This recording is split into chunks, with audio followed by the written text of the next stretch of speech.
100 साल हो चुके हैं साइकोलॉजी को आकर, और 100 सालों में one of the toughest examination, तो इसको कहेंगे या नहीं कहेंगे उसके बारे में बात करेंगे इस वीडियो में। लेकिन उसी के साथ साथ एक बहुत ही उठ का पटांग सवाल यहाँ पर डाला गया है, किसकी जानिब से? आपके HPSC की जानिब से। तो जी हाँ, आप देख रहे हैं यहाँ पर आपके HPSC AP का जो आपका सब्जेक्ट नॉलेज टेस्ट हुआ था, अब ये वास्तविकता में आपका सब्जेक्ट नॉलेज टेस्ट ना रह के ये क्या रह चुका है, इसको बोलना चाहिए आपका SOKT, subject outside knowledge test आपका, क्योंकि यहाँ पर कुछ सवाल जो है कंप्लीटली एब्सर्ड, और जिसको अगर जिसने पेपर सेट किया है वो भी इसको नहीं लिख पाएगा, नहीं कर पाएगा यहाँ पर, ठीक है। और यहाँ पर देखिए, यहाँ पर सारी चीज़ें आसान हैं आज की तारीख में, ठीक है, लेकिन अभी पेपर रिसीव हुआ है यहाँ पर, ठीक है। आपका एग्जाम 22 तारीख को था, ठीक है, तो अभी पेपर यहाँ रिसीव हुआ है। आज सब इजी है, सबको सब बनेगा, ChatGPT, AI, परप्लेक्सिटी सब कुछ है, लेकिन उस दौरान उस 2 से 3 घंटे के अंदर आपने क्या किया वो कंप्लीटली डिपेंड करेगा। और अगर आप आगे अगेन देने वाले हो आप इस HPSC एग्जाम को असिस्टेंट प्रोफेसर का, तो you have to be very very mindful, ठीक है। माइंडफुलनेस के साथ साथ आपको माइंडफुल भी होना पड़ेगा, क्योंकि ये जो सवाल है कंप्लीटली यहाँ पर जो है पूरा गेम चेंज हो गया है। लेकिन बात करें, कट ऑफ आपका लो रहेगा फॉर श्योर, ठीक है, कट ऑफ लो रहेगा, लेकिन तो लाजमी सी बात है। लेकिन यहाँ पर आपको ध्यान रखना है कि जो पॉइंट नंबर 2 है, विद द हेल्प ऑफ, अच्छा पूरी बात करते हैं। सबसे पहले देखिए आपको कितने सवाल आए यहाँ पर आपके इस एग्जाम के अंदर, आपको देखने मिले हैं यहाँ पर हाउ मैनी, 15 सवाल। 15 सवाल यानी कि 150 नंबर, 2-3 घंटे का, 3 घंटे का आपको एग्जाम हुआ होगा। सबसे पहला सवाल आपको जो लिया गया है वो है आपकी यूनिट नंबर 1 से, जो कि प्रिटी मच सॉल्वेबल है, जिसने पढ़ा होगा यहाँ पर।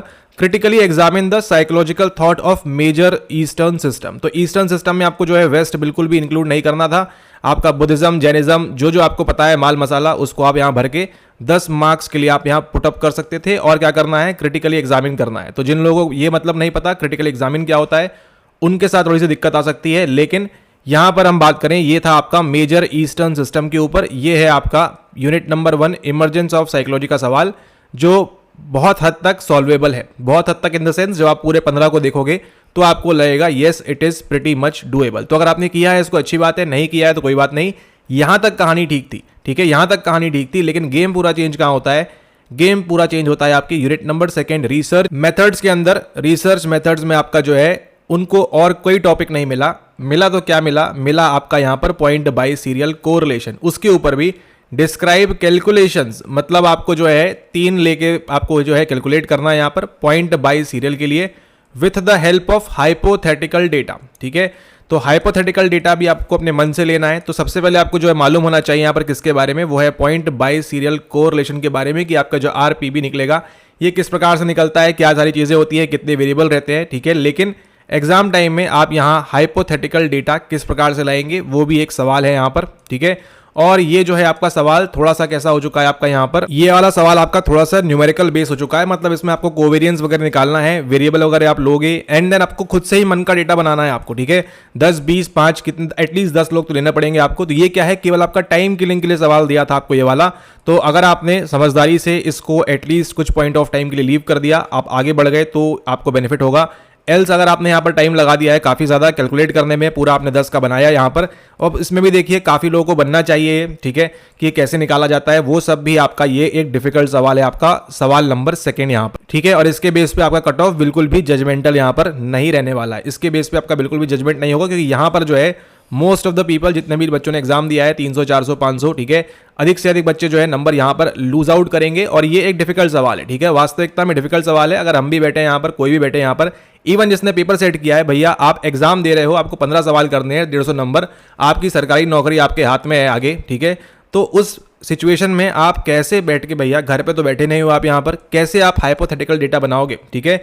चलो थोड़ा बहुत अपने वेरिएबल वगैरह निकाल भी लिए, लेकिन इसको जो है केवल एक टाइम किलिंग के लिए दिया हुआ है। और यहां पर जो है काल्पनिक आंकड़ों की सहायता, ठीक है, जब काल्पनिक आंकड़े देने ही थे तो एटलीस्ट आप यहां पर डेटा ही दे देते नीचे, तो एटलीस्ट बच्चा जोड़ तोड़ के कुछ ट्राई करता है ना, SD मीन वगैरह जो भी उसको आता है, मीन मीडियन मोड जो भी उसको बनता, वो निकालता, ट्राई करता इस 10 मार्क्स के लिए। लेकिन हाइपोथेटिकल डेटा, ये तो मतलब अच्छा ऐसा कर देते आप यहां पर, अगर हाइपोथेटिकल डेटा ही पूछना था तो 15 के 15 सवालों में बोलते कि यहां पर यूनिट नंबर 1 का है, 2 का है, हाइपोथेटिकली अज्यूम एन आंसर, ठीक है।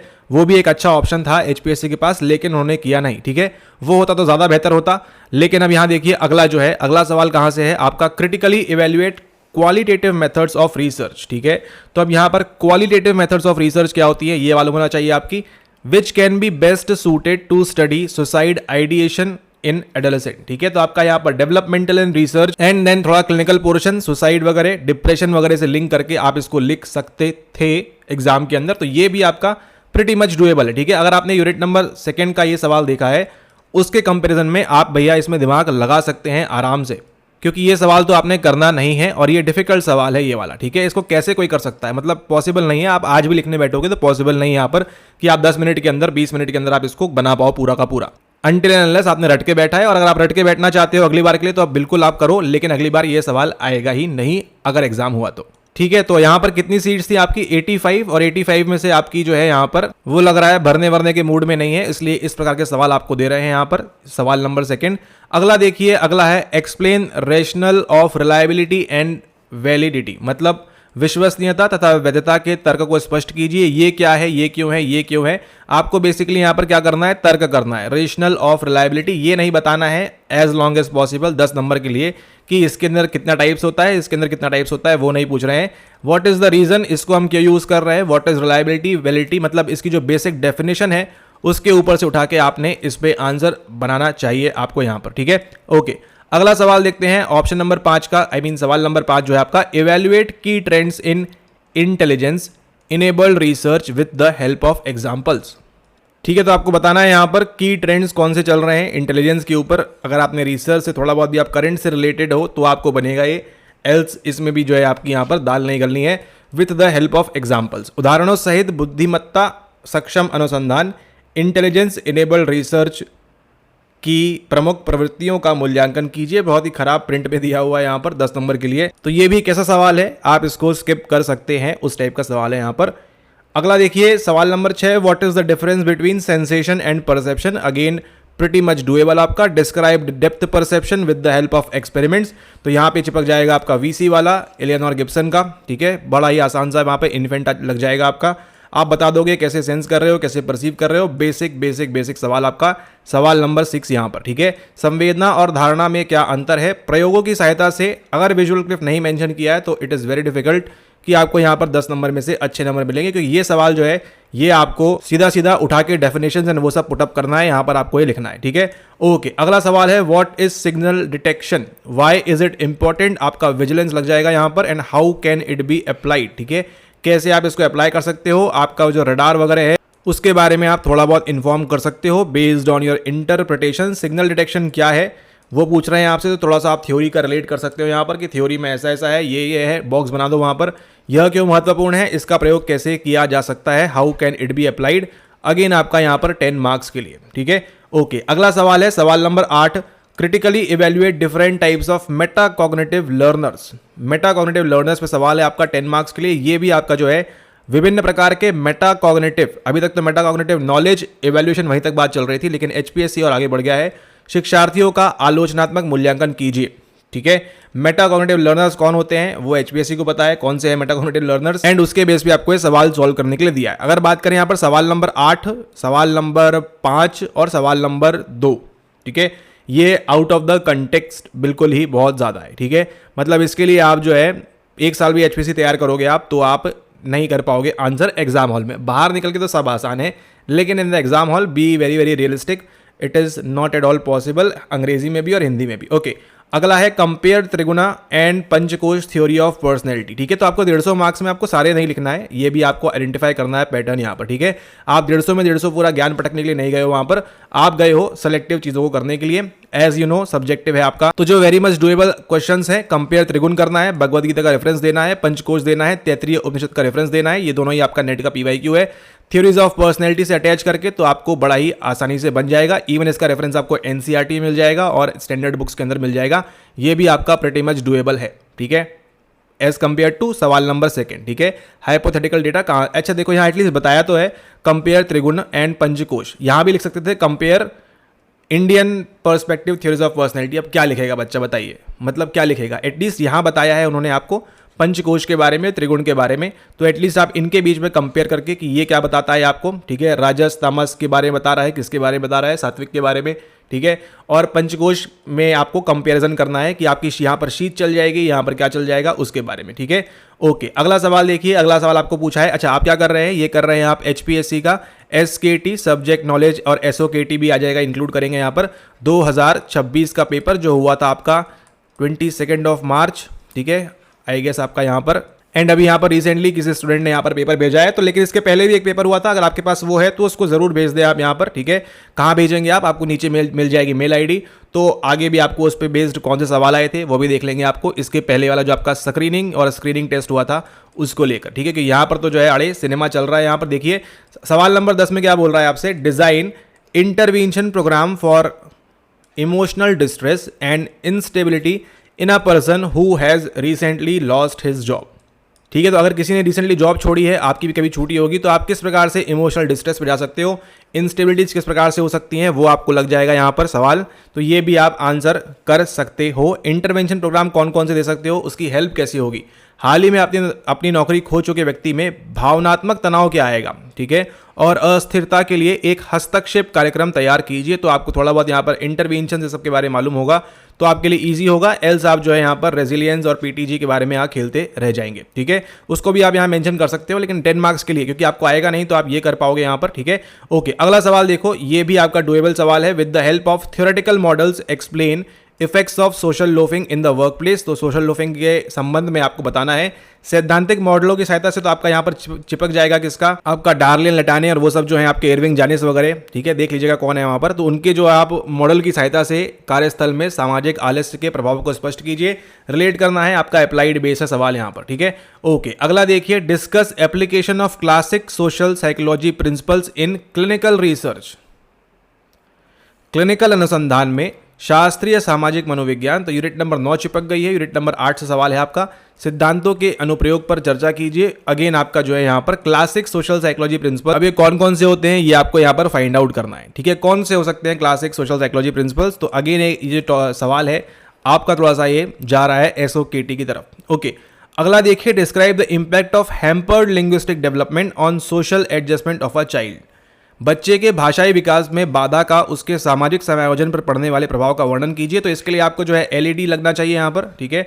और LED के साथ साथ आपका यहाँ पर इम्पैक्ट, जो बच्चा पैदा ही विजुअली इम्पेयर्ड और क्या होता है वो कान वाला इम्पेयर्ड, ठीक है, और टंग वाला इम्पेयर्ड, मतलब आप समझ रहे हो यहाँ पर कि जो उसका इम्पैक्ट है हैम्पर्ड लिंग्विस्टिक डेवलपमेंट, उसका ये जो है बाबिन्स्की ये जो पूरा मोरो वगैरह स्टेज से गुजरा नहीं है वहाँ पर वो, ठीक है, बोल नहीं पा रहा प्रॉपरली। एंड देन यहाँ पर जो है उसका सोशल एडजस्टमेंट ऑफ चाइल्ड का कैसे डिफिकल्टी आएगी उसको आपको यहाँ पर बताना था इस सवाल के अंदर, ठीक है। Linguistic development, LED, critical period, hypothetical period वो लग जाएगा यहाँ पर, ठीक है। 9 से 13 साल का कब डेवलप होता है, कैसे होता है, और उसका social adjustment of a child कैसे उसको हम कर सकते हैं और क्या उस पर इम्पैक्ट होगा वो आपको बताना है इस सवाल नंबर 13 के अंदर। उसके बाद नेक्स्ट सवाल है आपका सवाल number 14, explain behavioural models of migration, ठीक है। ये आपने कभी नहीं पढ़ा होगा नेट के लिए, क्योंकि यहाँ माइग्रेशन पे उतना रिलेटेड सवाल आता नहीं है और ये भी आपको किसी जनरल स्टैंडर्ड बुक्स में आपको मिलेगा नहीं। तो अगेन ये सवाल भी आपका सॉल्व करने के लिए नहीं है, क्योंकि आपको बिहेवियरल मॉडल, चलो आप इतना पढ़ लोगे, इतना बता दोगे क्या होगा, माइग्रेशन आपको मालूम होना चाहिए क्या होता है, बेसिक चीज़, ठीक है। मतलब प्रवासन यानी कि आप इंडिया से चाइना, रशिया और अमेरिका और कहीं भी आप माइग्रेट कर गए हो, या आप हरियाणा से जो है राजस्थान माइग्रेट कर गए हो। अच्छा, यहाँ पर ये जो है पेपर के अंदर अगर आपने यहाँ पर सीरियसली RPSC को नहीं लेते हुए अगर आप यहाँ HPSC की तरफ मुड़ गए थे तो आपके जो है यहाँ पर सॉलिड आपने जो चांसेस गवा दिए हैं। ये आपका जो पेपर था कंपेरेटिवली आपका अच्छा था एज़ कम्पेयर टू ये जो आप देख रहे हो 3-4 सवाल जो दिए हैं इन्होंने आपके SOKT से थे वो, ठीक है। Okay, explain behavioural models of migration. Migration आपका यूनिट नंबर 10 लग जाएगी अगेन यहाँ पे फिर से आपकी, एंड यहाँ भी आपकी 15 नंबर पे critically evaluate 4 pillars of peace with the help of researches, ठीक है।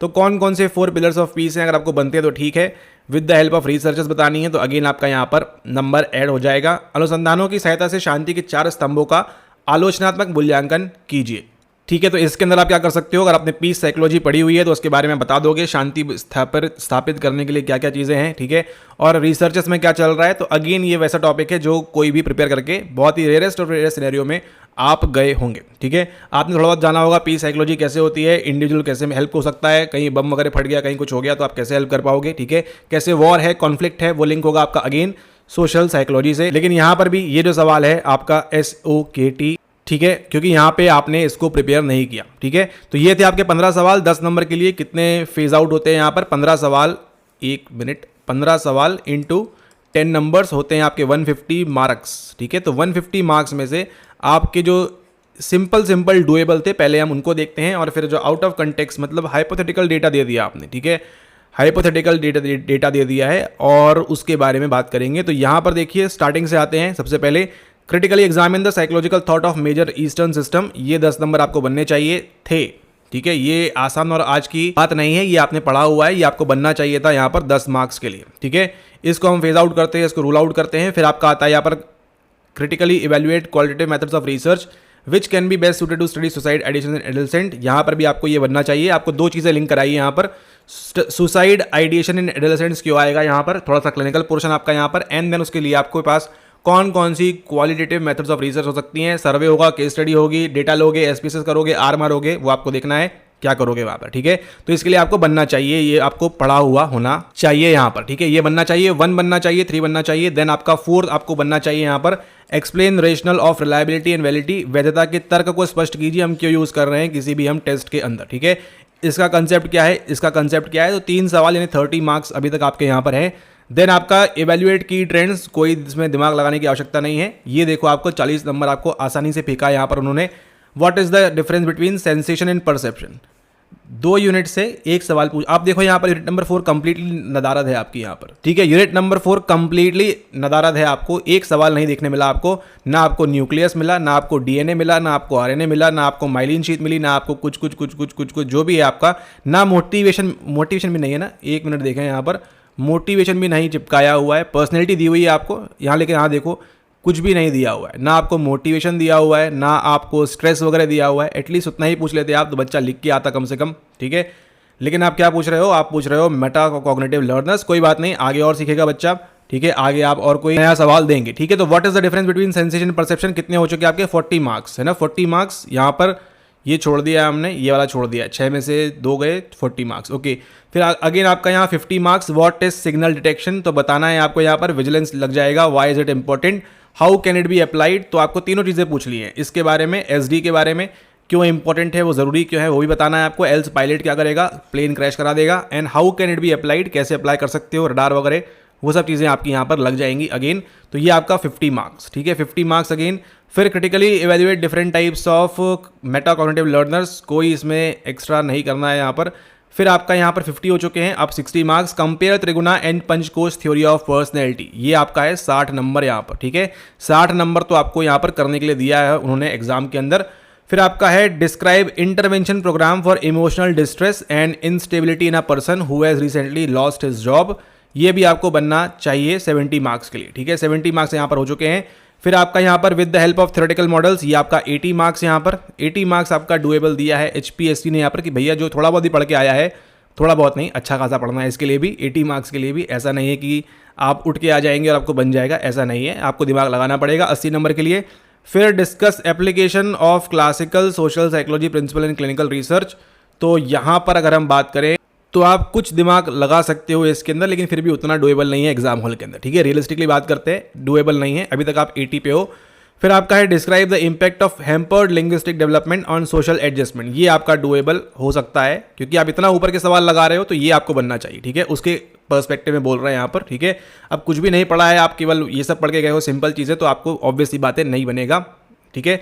ये आपके 90 मार्क्स यहाँ पर है, ठीक है। कट ऑफ आपका लो रहने वाला है, 90 मार्क्स आप देख रहे हो। 90 मार्क्स ऐसे हैं जिसने बहुत पढ़ा हुआ है उसको बनेगा, और वो भी अगर एग्जाम में प्रॉपर्ली लिखा हुआ है तो ऑब्वियसली 90 के 90 मिलेंगे नहीं आपको, 50 मिलेंगे, कहना 60%, 70%, इस प्रकार से मिलेगा आपको पर क्वेश्चन पे।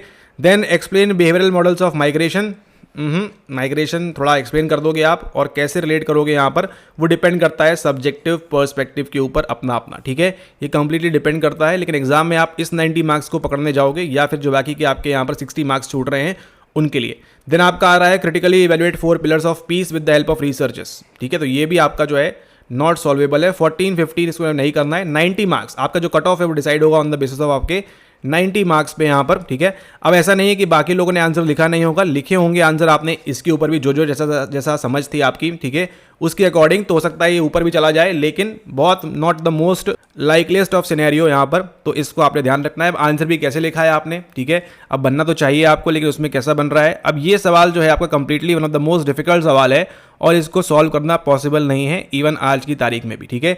Describe calculations of point by serial, मतलब आप 10 लोगों को यहाँ पर लो, उनका लिखो यहाँ पर कितना कितना कितना कितना मिला हुआ है, फिर उनका मीन कैलकुलेट करो, फिर सब चीज़ कैलकुलेट करो।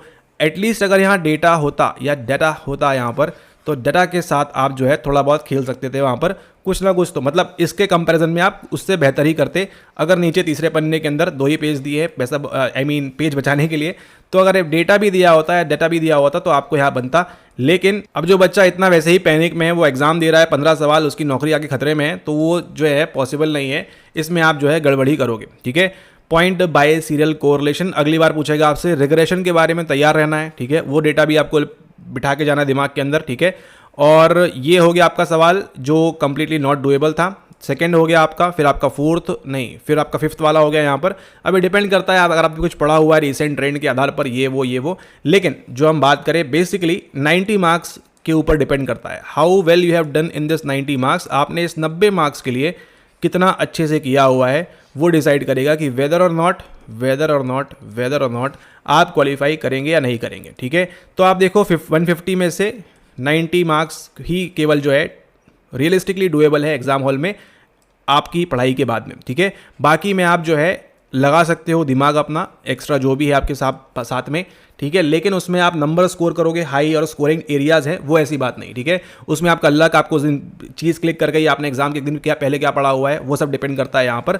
लेकिन ये 90 मार्क्स में आप जो कंटिन्यूस रिवीजन कर रहे हो, आपने इसके पहले भी स्क्रीनिंग टेस्ट निकाला हुआ है, वो सब भी काउंट होकर आपको ये 90 मार्क्स में आपने किस प्रकार से प्रॉपर यहाँ पर पूरा सॉल्व किया हुआ है, वो डिपेंड करेगा कि आपने आगे आपको एपी आउट ऑफ 85 आप सेलेक्ट होते हो या नहीं होते हो, ठीक है। और अगर आप जनरल कैंडिडेट हो, आप हरियाणा PSCS, हाँ, अगर आप हरियाणा से बिलोंग नहीं करते हो, ठीक है, तो कुछ डिफिकल्टी हो सकती है आपके लिए। लेकिन अगर आपने थोड़ा भी अच्छा परफॉर्म किया है इस 90 मार्क्स के लिए, ठीक है, क्योंकि नेगेटिव तो है नहीं, सब्जेक्टिव है आपका यहाँ पर, तो इस 90 मार्क्स में आपने अच्छा परफॉर्म किया है, तो यहाँ जितना आप मैक्सिमम फेच आउट किया आपने, वो आपको गारंटीड आपको जो है सिलेक्शन दिला देगा यहाँ पर, ठीक है, जैसा भी आपने इस 90 में फोकस किया है, ठीक है। लेकिन देखिए हर किसी का पर्सपेक्टिव आसान नहीं हो सकता यहाँ पर, क्योंकि जब आपने एग्जाम हॉल में देखा ये सवाल, तो आपको जो है पसीने छूट गए होंगे। इसमें कोई बात नहीं, देखो सवाल पुटअप कहाँ किया है, सवाल पुटअप किया है आपने यहाँ पर इस वाले इसके अंदर, ठीक है, सवाल नंबर 2 के अंदर। तो जो बच्चा यहाँ चलो लिख लिया उसने हंसते खेलते हुए ऑफ मेजर ईस्टर्न सिस्टम, लेकिन जैसे ही अच्छा लिखा भी नहीं होगा, क्या होता है आप जैसे ही पेपर देखते हो आपको लगता है पहले मैं 15 पूरा देख लूँ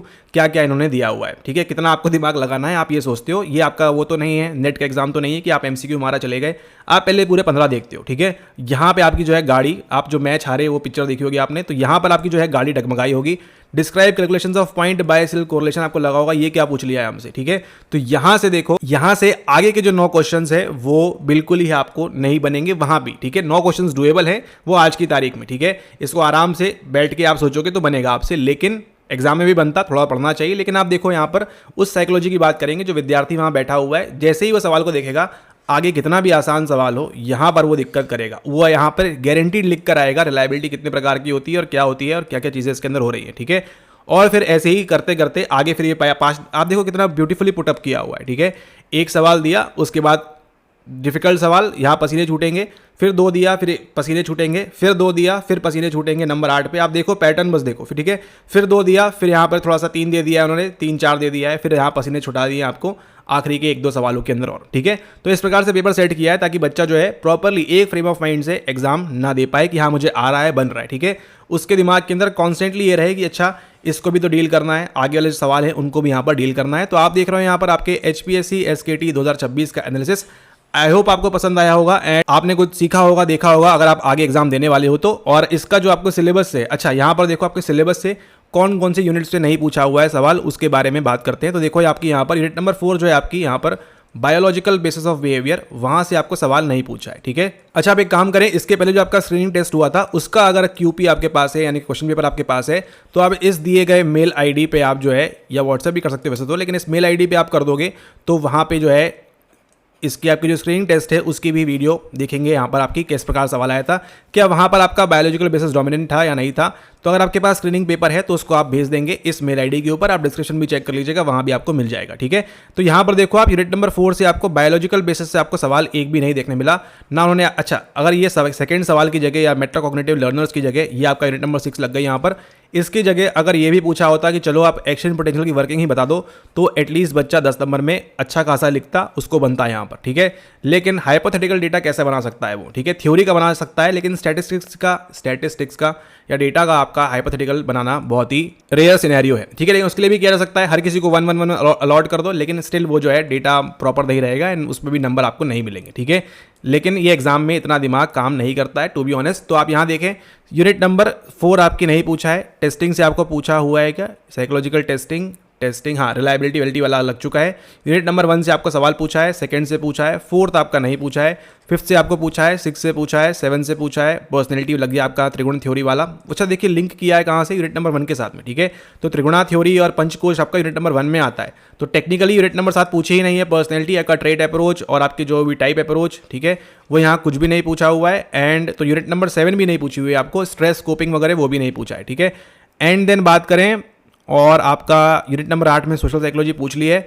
9 में आपका डेवलपमेंटल में जहाँ पूछना चाहिए था उनको थ्योरीज एरिक्सन के बारे में, इस सब के बारे में, वो यहाँ कुछ भी नहीं है ना। वो यहाँ देखो आप, यूनिट नंबर 9 भी नहीं पूछ, थोड़ा सा पूछा है आपको यहाँ पर डायग्नोस्टिक नहीं, आपका क्लिनिकल वाला, सुसाइडल वाला थोड़ा पूछा है, और यहाँ क्लिनिकल रिसर्च एसोसिएट की है, लेकिन डायरेक्टली नहीं है। तो आपकी ना कोई थेरेपी यहाँ पर, ना कुछ भी काम। यूनिट नंबर 9 देखो पूरी चली ही नहीं है यहाँ पर आपकी, ठीक है। इसका थोड़ा लिंग्विस्टिक डेवलपमेंट चला है, लेकिन आपका यूनिट नंबर 6 भी लिंक कर जाता है यहाँ पर वो, ठीक है।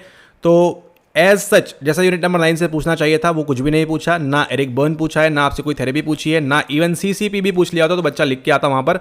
तो सीसीटी आपका जो क्लाइंट सेंटर थेरेपी है वो भी नहीं पूछा हुआ है। माइग्रेशन और ये लगा दिया है आपकी यूनिट नंबर 10 इमर्जिंग एरियाज यहाँ पर, ठीक है। तो आप देखो यहाँ पर यूनिट नंबर 4 से कोई भी सवाल नहीं है एज सच मेजर, और उसी प्रकार से यूनिट नंबर 9 से भी एज सच मेजर डायरेक्ट सवाल आपको नहीं है, ठीक है। थोड़ा क्लिनिकल लिंक किया है, थोड़ा ऊपर आपको पूछा है सुसाइड वगैरह, वहाँ थोड़ा आपका डिसऑर्डर वाला डिप्रेशन लिंक मारेगा, लेकिन एज सच आपका जैसा पूछना चाहिए था एज अ पेपर इस 15 सवालों के अंदर, तो वो यहाँ पर नहीं पूछा है इस आपके HPSC वाले एग्जाम के अंदर, ठीक है। तो आई होप आपका जिन भी लोगों ने एग्जाम दिया होगा उनका अच्छा हुआ होगा, एटलीस्ट आपने वो 90 मार्क्स में, ठीक है, थोड़ा सा पैनिक को अवॉइड करते हुए आपने उस 90 मार्क्स को जस्टिफाइड रूप से वहाँ पर आंसर लिखा होगा। आपका जो रिजल्ट है वो डिपेंड करेगा हाउ वेल और कितना अच्छा आपने परफॉर्म किया है इस 90 मार्क्स के ऊपर, ठीक है। पेपर बीइंग डिफिकल्ट, क्योंकि आपको 60 नंबर तो आपको लिखने ही नहीं दे रहे हैं यहाँ पर, ठीक है।